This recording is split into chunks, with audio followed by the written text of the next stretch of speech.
Hey, what's up, guys? Sean Gribbins coming to you here today. I just wanted to talk to you a little bit about what it's like being a successful real estate agent. More importantly, what everybody's wondering is how to be a successful real estate agent. So hopefully I can share a few little details with you guys on what I think it takes to become a successful real estate agent. And I see a lot of videos out there kind of giving you 1,000 different options. I'll just tell you what you got to do to become a successful real estate agent. I'll give you point by point exactly what you need to do. So if you guys can, go ahead and like, comment, subscribe below. If you like the real estate content I bring you, I love bringing more, but I got to keep the subscribers going in order to make it worth my time. So like, comment, subscribe for me, guys. Anyways, without further ado, let's talk about what it takes to become a successful real estate agent. What is it? Well, first let's just define what is a successful real estate agent. I would say someone who sells a lot of houses and buys a lot of houses for their clients, and who can continue to go back to the marketplace, work with different clients, and produce the same result of getting products sold and helping consumers get into houses. That's a successful real estate agent. Doesn't sound too crazy, right? I think it's kind of what everybody thought it was going to be anyways. So how do we become from brand new agent to successful agent, 30, 40, 50 deals a year, rocking it, killing it, making the big money, and becoming an all-star agent? Well, I think the very first thing is you have to know how to sell.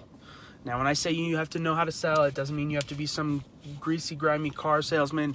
It just means that you have to know how to sell. You have to have a sales process. You have to know how to handle objections. You have to know the things to say. You have to have scripts to be reading off of. Those types of things are part of what's going to make you a successful real estate agent. I honestly think that's the core, the foundation of being a successful real estate agent, because we're salespeople, guys. I mean, we're selling products. We're working with people, and we're taking them to either sell or purchase a product. And in this case, it just happens to be a house, which in a lot of cases is someone's largest asset. So one of the things that you're going to be dealing with is buyer emotions. And with buyer emotions, sometimes people aren't thinking logical using their brain. Sometimes they're thinking using their heart. And we have to kind of, guide them through a process to get them to thinking logical so they can make a good decision. So really what we're here to do is help them make decisions. Our clients have the final end-all, say-all. We're here to guide them through the process, make sure everything's done correctly, and help them, overall help them.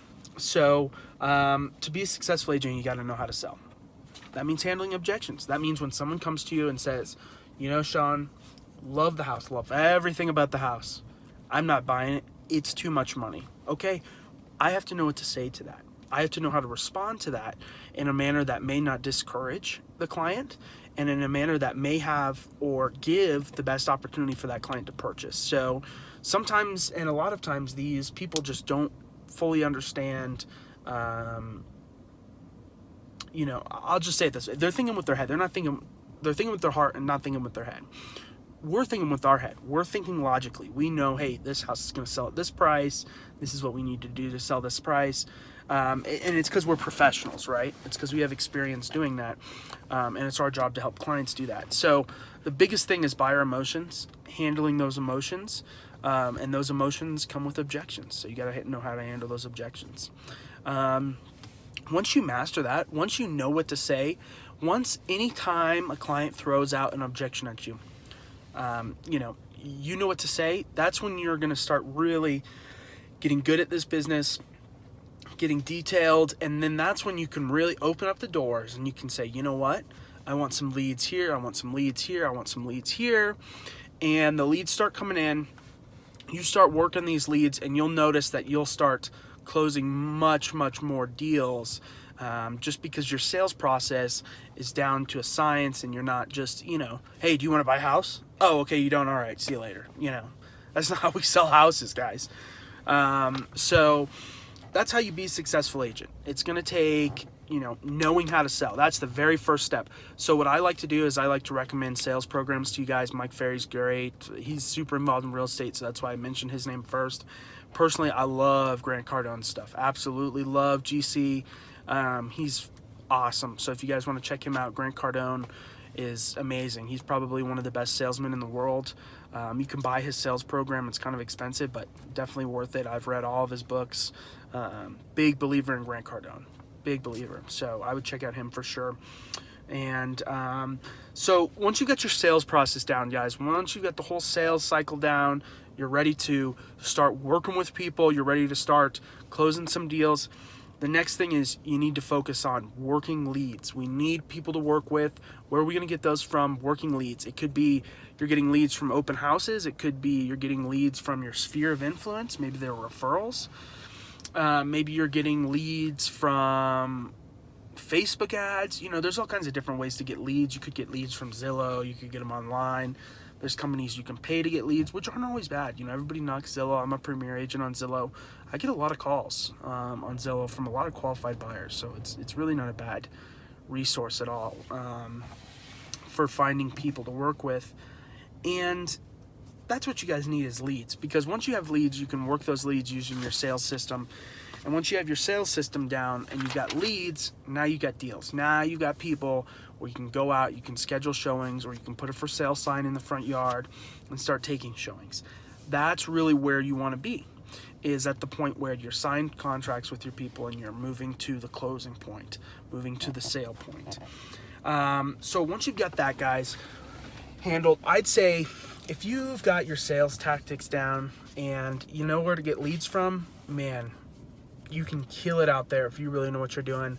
And at that point, all you have to do is just dial your skills in little by little, more and more, until you know you're perfect and you're just a killer salesperson in real estate, which is why this is such a cool business. But after that, once you've got it really down, guys, if I was you, I'd be focusing on listings. And the reason that I would focus on listings is because everybody in the real estate business says focus on listings, and there's good reason for that. And the reason being is when you focus on listings, what do people look for? They look for listings. If you have the product, you'll always be in business. So I would rather have the product than be looking for product. Now, there's advantages to both sides, obviously. Some people argue you can make more money listing than you can make more money buying. It's less work listing. I don't know if I'd necessarily say that. It can be, but I'd say both are about equal. But I would definitely prefer to list a home over work with a buyer, and that's just because, you know, listing a home, I get my sign out in the front yard, I get free advertising, I can hold an open house, I can bring in some of the neighbors, I can really leverage that listing to my advantage to find more people to buy and sell with me. So that's why listings are awesome. I just had a listing out I live in Denver. If you guys didn't know, Sean sells Denver. There's a metro, in our metro area of Denver here, there's a little city called Wheat Ridge, and we just sold a property over there in Wheat Ridge, a little duplex, and I'm still getting calls from the Zillow listing that says off market now. I have no idea how I'm getting calls still, but people are still hitting me up asking about this property. So kind of crazy, but that's the way, you know, you want to run your businesses. You want to be a master objection handler. You want to be the best in the business at handling objections. You want to be a great salesperson. Doesn't mean you have to be pushy, but you do have to know the right questions to ask, and you do have to know the right things to say. And sometimes that does require being a little pushy. And guys, that's really it. I mean, once you've got those things down and you're willing and motivated to get out and get in front of people and get known, like I say, the world is your oyster. You guys can do whatever you want. Sales is amazing, and so is real estate. So thanks for watching, guys. I hope you enjoyed it. If there's any other content or topics you'd like me to discuss about real estate, what it's like being a real estate agent, comment, like, and subscribe, and I'll make sure to get out some more videos for you guys. But anyways, thanks for watching. We'll see you on the next one.